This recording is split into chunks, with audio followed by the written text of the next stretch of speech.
So what I have here are dandelion seeds that have been prevalent in my area right now. So I gathered some and I thought I could use it like Tussa silk in my lye water. So I was just experimenting here. I added some of the seeds and then here I'm mixing my lye water. And make sure you wear gloves on both hands. I just usually do, but anyway. So then you just mix until it's all dissolved, and like the white puffs of the dandelion seed did like disintegrate, but the little seeds did not, which I strain out later. And then I had a fresh infusion of dandelions. I had infused for about 3 days. These are in canola oil, and they do add some color to the soap. And I do like to do fresh infusions for soap, but of course you wouldn't want to do the fresh infusion if you're making a solve, because there could be water content that within the infused oil that could lead to mold, but that's not really an issue or concern when making cold process soap.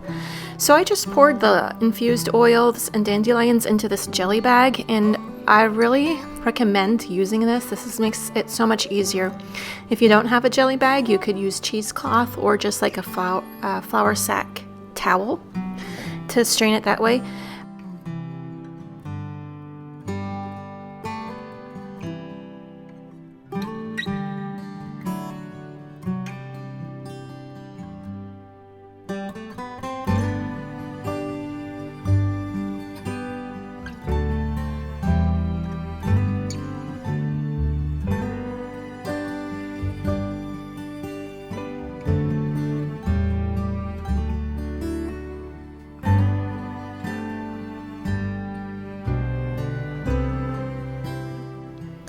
And now I'm adding in the dandelion seed infused lye water, and I'm using a strainer because I do not want those seeds in my soap batter because I'm not sure how scratchy they would be.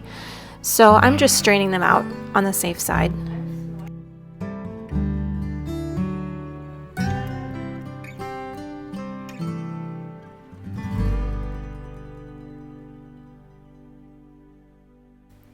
And now I'm just blending until emulsification. And I'm going to add my essential oils, which was a lemongrass, Litsea, and lemon 5X. The majority of it was lemon 5X. So we're just mixing that up, and then I'm going to divide it into my colors.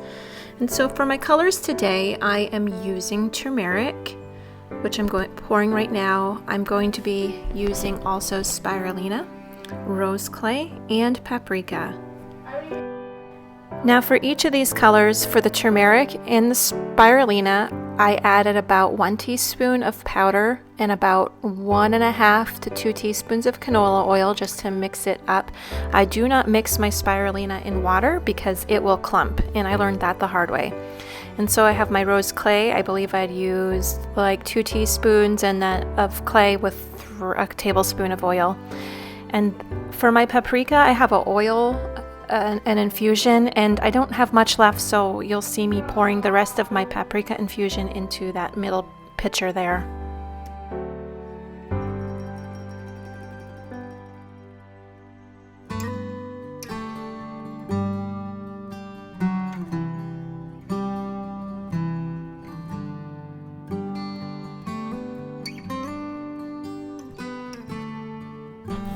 Now my orange and my yellow look about the same color right now, but once the turmeric soap portion goes through gel phase, it turns yellow, and the paprika infusion, once it goes through gel phase as well, it turns more of an orange. So although they look very similar now, and like that's the same shade, they will differentiate upon gelling, and which is the heating up of the soap.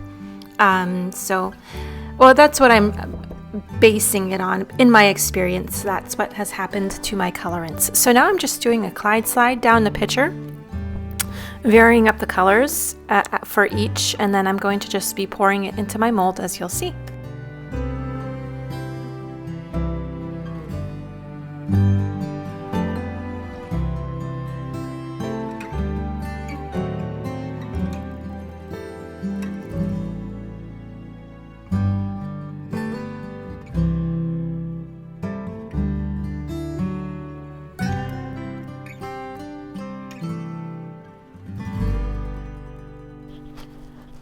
So now I'm just going to be pouring my soap right into my mold, and I started off on one side of my slab, but then I thought that maybe to get a better design, I went to get a towel and I'm lifting it up and putting that underneath. So my slab mold is now at a tilt, and I'm going to pour along the edge.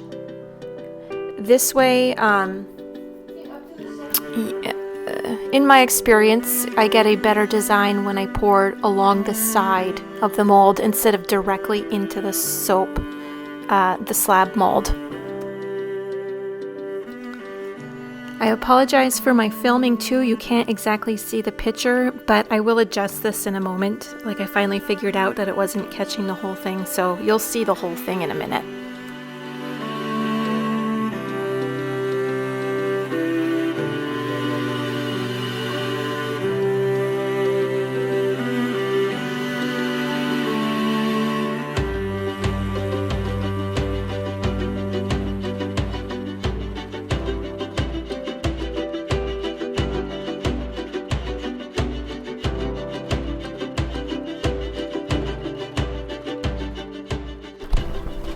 So I'm just going to be doing this Clyde slide pour until the rest of my soap batter is all used up. So I'm just doing the pour into this one pitcher and then just pouring it right into my mold. I'm doing basically the same thing every single time. So that's that. And my batter thankfully was staying very fluid for this whole process. And now here I'm just varying up the pour a little bit. I'm doing it into like 3 little base circles, and I was hoping to get kind of like a knotted look, like almost like a wood grain, but you don't need to do that. That's not part of the design. So I did that, and then I just continued on with pouring it down the edge of my mold on the side.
Now I'm finished pouring my soap, and I don't like to waste soap batter, so I'm just taking the rest of the different colors that I have and doing little lines along the side of the top of the lengthwise, and I'm trying to mimic the design that's already there.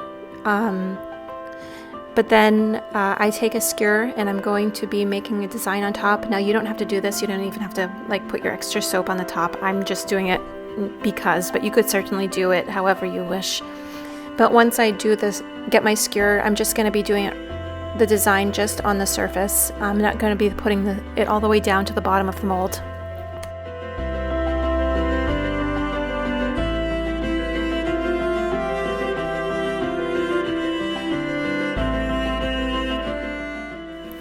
It is the next morning. It's been about 18 hours and my soap did go through a gel phase, so I was very pleased with that.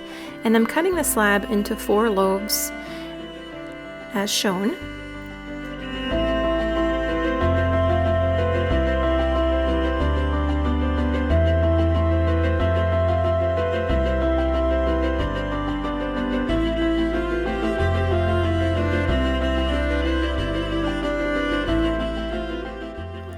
Now I'm just dividing what I have one loaf, and I'm cutting it into blocks, and then I'm going to cut it horizontally because I'm hoping that's where the pattern is.